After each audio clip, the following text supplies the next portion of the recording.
भारतीय वायुसेना अपनी लड़ाकू ताकत बढ़ाने के लिए बड़े कदम लगातार उठा रही है। हाल ही में रक्षा अधिग्रहण परिषद डीएसी ने 114 और राफेल फाइटर जेट्स की खरीद को मंजूरी दी, जो फ्रांस से आएंगे। इससे वायुसेना की स्क्वाड्रन संख्या में सीधा इजाफा होगा। साथ ही स्वदेशी विमान LCA Mk1A, LCA Mk2 और AMCA के साथ यह भी शक्तिशाली कॉम्बो बन जाएगा। वर्तमान वायुसेना के पास करीब 20 स्क्वाड्रन है, जबकि 42 होने चाहिए। बंदल साहब, कैसे देखते हैं आप इसे? स्क्वाड्रन तो बढ़ेंगे ही, लेकिन हमारी ताकत में इजाफा होगा। ये डील कितनी बड़ी हो जाएगी? 114 राफेल अगर फ्रांस से और भारत आ जाते हैं, कितना इजाफा होने वाला है सर मजबूती में?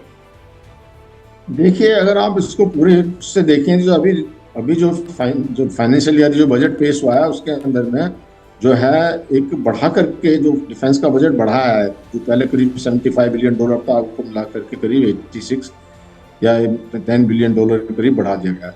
तो इसमें जो एयरफोर्स का तो बहुत पहले से ये कमी महसूस की गई थी कि हमारे पास जो स्क्वाड्रन की कमी है पूरी होनी चाहिए।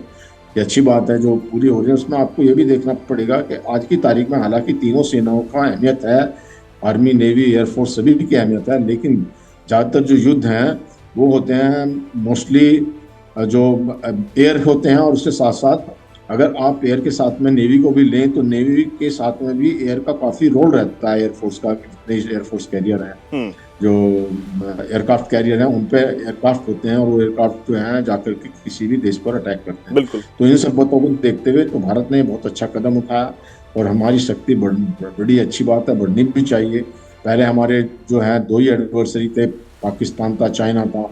अभी जब से शेख हसीना गई है, यूनुस आए हैं, तो बांग्लादेश भी हमारा एडवर्सरी हो गया है। और आधा फ्रंट तो हम कहते ही हैं भारत के अंदर, 3.5 फ्रंट जब बाहर लड़नी है हमको, मैं तो कहता हूँ, मैं तो पहले से ये कहता रहा हूँ कि हमारा बजट बढ़ना चाहिए, और बजट बढ़ के उस हिसाब से जब बजट बढ़ेगा तो सेनाओं में उसकी बढ़ोतरी होगी। बिल्कुल सर, 15.2% की बढ़ोतरी इस बार की गई है रक्षा बजट में जी।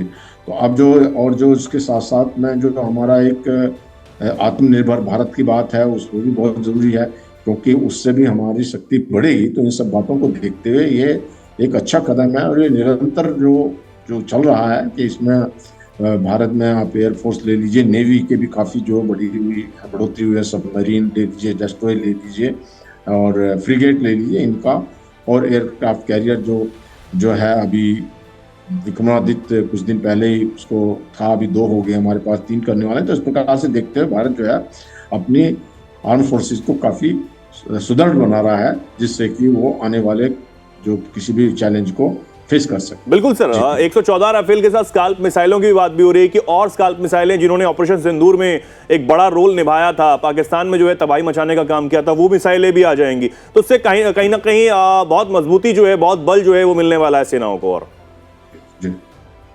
बिल्कुल ठीक कहा आपने। तो सेनाओं को बहुत बल मिलेगा, इसमें कोई दो राय नहीं।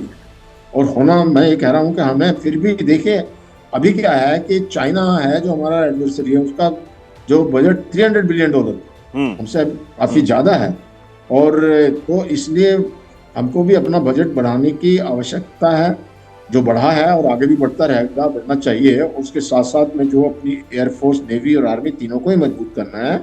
और इस समय जो एयरफोर्स को मजबूत किया गया है ये अच्छा है। और जो हमारे एयरक्राफ्ट बन रहे हैं हिंदुस्तान के अंदर में, जो हमारे जो हेलीकॉप्टर हैं, उनकी बढ़ोतरी से भारत की जो एयरफोर्स की पावर बढ़ेगी। इस बार जो सिंदूर के दौरान में भारत की जो एयर पावर ने अपने कर्तव्य दिखाए हैं और अपनी क्षमता का प्रदर्शन कर दिया है कि हम किसी से कम नहीं है, और भी बहुत शक्तिशाली हो जाएगी आगे।